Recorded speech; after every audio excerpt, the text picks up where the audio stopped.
Yo yo yo sa inyo mga panahon. So, kumusta kayo? Ah, eto, inuubo ang ka-weather nyo. Pasensya na, sobrang tagal na natin hindi nagba-vlog. Grabe din kasi yung mga pinagdaanan natin ngayon, mga nakalipas na buwan.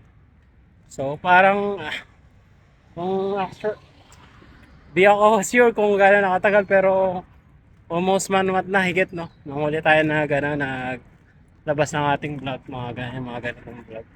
Pero ito, usap-usap lang tayo. Galing tayo ng volleyball ngayon, nag-ano lang tayo. Ito tayo doon, tapos nag-practice, kanyan. Ice candy konti, mga ganun. Diba? So, ano ba masasabi ko sa video na to? Ano nga ba? Lagi kong iniisip ngayon kung okay lang, magtatagal ba ako dito na puro trabaho. Trabaho, sahod, trabaho. Pero dadating tayo sa point ng buhay natin na mas masarap kasama natin yung mahal natin sa buhay, di ba?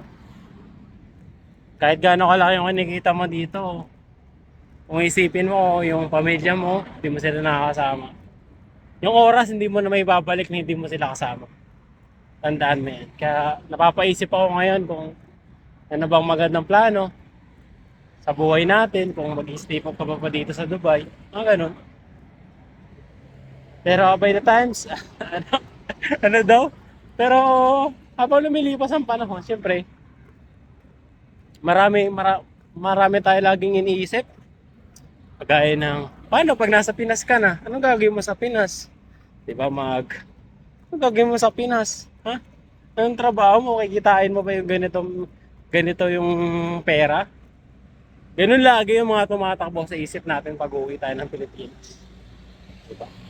Pero sabi sa mga napapanood ko ng mga financial, sabi nila, kailangan mo lumabas sa comfort zone mo para kailangan mo lumabas. Sabi nila ang pinakadelikadong part ng buhay natin ay lagi ka lang nasa comfort zone. Dapat lumabas ka.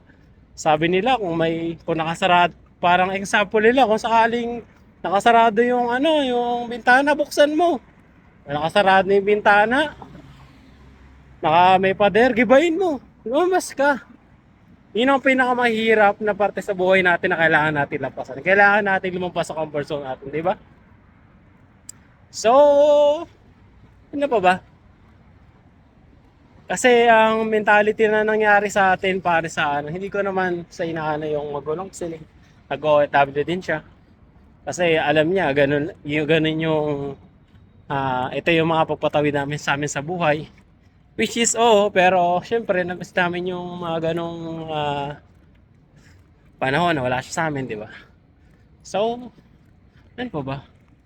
Sasabi nga nila, mas valuable ang time sa nakalipas na mga araw or mga panahon, di ba? Hindi mo na may babalik yung oras na hindi mo sila kasama. Oo, sumahod ka ng ganito kalaki, pero yung makasama mo sila, araw-araw, lagi mo sila nakikita, nakakausap mo sila. Pag gusto mo silang yakapin, nandun lang sila, di ba?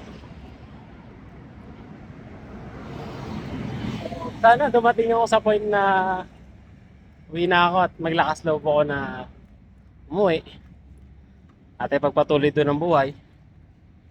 Gumawa ng business o something na ganun. Hindi ko alam. Pero dadating yung araw na yon.